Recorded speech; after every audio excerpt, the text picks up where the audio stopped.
The Reporters Without Borders (RSF) World Press Freedom Index measures pluralism, media independence, the robustness of legislative frameworks, and the safety of journalists in 180 countries and 5 regions. Ghana's 60th position ranking shows a 30-point drop in the country's position on the World Press Freedom Index. The country's current standing makes Burkina Faso, a country governed by a military regime, better than Ghana in terms of press freedom.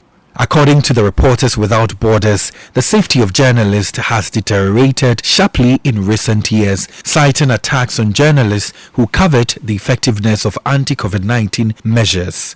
The report further suggests that death threats by government officials on journalists can be described as problematic. But does this rating reflect the situation in Ghana? Suleiman Abraima is the Executive Director for Media Foundation for West Africa, and he says he's not surprised Ghana has been ranked this low. He says the increase in attacks and torture of journalists can be attributed to the poor rating of the country. The signals were clear, and some of us had always raised concerns about developments in our country.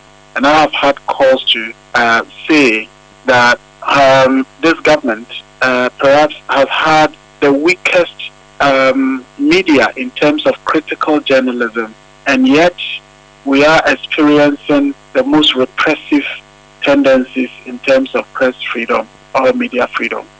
I did not expect that we would go this low, but I am not surprised, because given what we have been experiencing, it is not surprising that some of these countries have overtaken us in the ranking. And once we are being overtaken, certainly it means that we are going to drop in the ranking.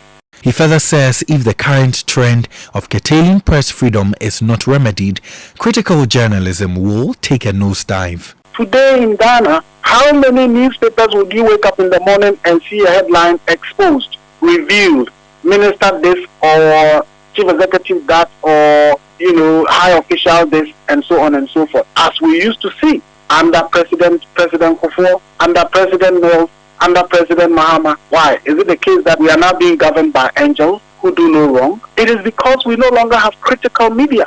All that we have is to discuss the daily problems that confront us, which is also very important. Yes, we have to. But we have those problems because people are abusing our resource. And the media, to a large extent, are unable to go into these things. And people will tell you, hey, you have to be careful.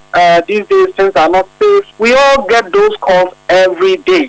Ahead of Ghana in this year's ranking is a list of other African countries like Namibia, South Africa, Cape Verde, Cote d'Ivoire, Burkina Faso and Sierra Leone.